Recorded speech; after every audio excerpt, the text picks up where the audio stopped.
As Eric said, I'm the faculty advisor, and on behalf of the faculty in general, I want to welcome everyone as well, and thank you for participating, students, colleagues, members of the community. This is really a great day, not only for the Journal of International Comparative Law, for Notre Dame Law School, but for me personally. The Center for Civil and Human Rights has been such an important part of this law school. It's a major reason why I came here from The Ohio State University to be part of what CCHR is all about in reaching out to the world on behalf of human rights, bringing to this campus some of the most outstanding students in our community and allowing those students to enrich the students who come from throughout the United States and other parts of the world. We're seeing today in this symposium the fruit that 40 years of investment and development in students committed to human rights is really bearing. The journal is one of the outcomes really of the Center of Civil and Human Rights, not only what all of our guests who are coming back to the law school have done and what the students who are here now are going to do in the world, but the journal itself and its real role in education.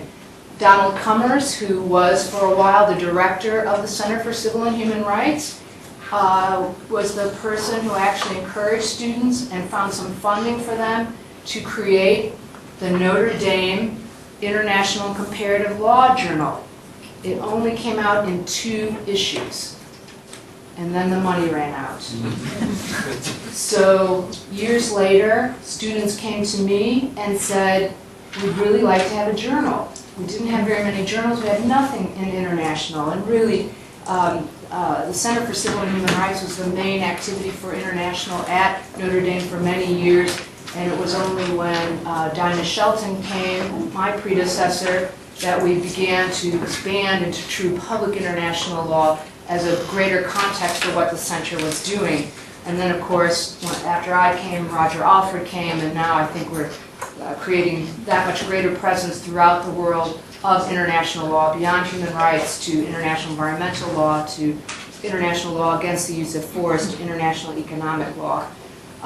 But the students came to me, some of our JDs, and said they wanted a journal.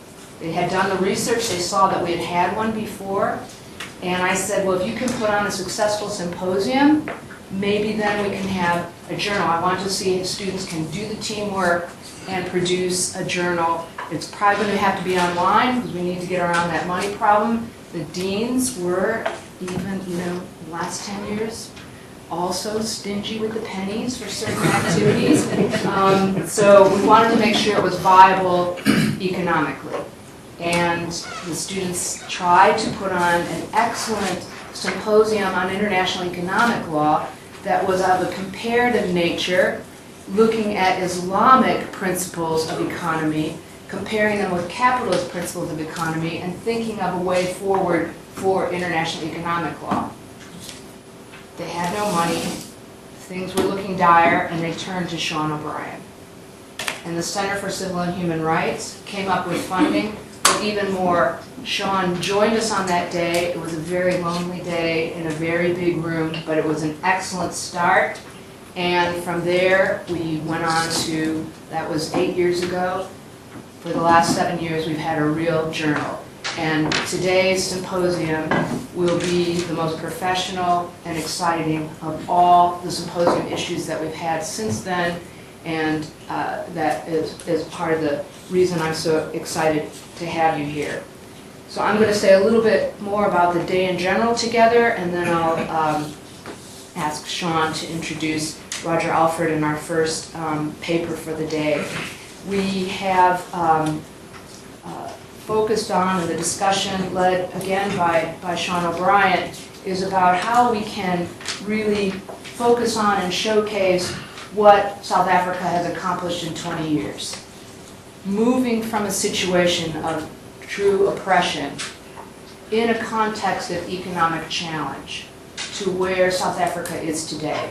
It's something to be celebrated, but also to be investigated. not time to rest on laurels, but to continue to build. And so one of the things I hope we're going to do today is focus on where the success has been to be continued and where the problems are, where lessons can be learned and greater progress made. And I think those two things do belong together, not only the real interest in justice, understanding legal institutions, understanding legal practice and substantive principles, but also how all those factors within the law can flourish even if you don't have an economic situation that you would want. So that's my sense of how the day will unfold. The biographies of our outstanding speakers, many of whom are our own alums or our colleagues here at Notre Dame, are found in this brochure. I really recommend it to all of you. And with that, let's begin with a wonderful backgrounder by Dean Roger Alfred. Thank you.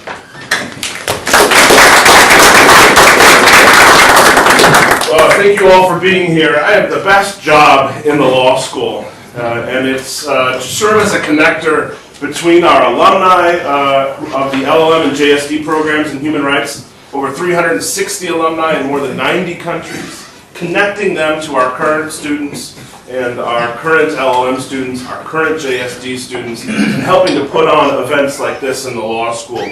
We are so proud to welcome back our alumni that you'll hear more from today and will be introduced. Were introduced to us all yesterday during lunch as well.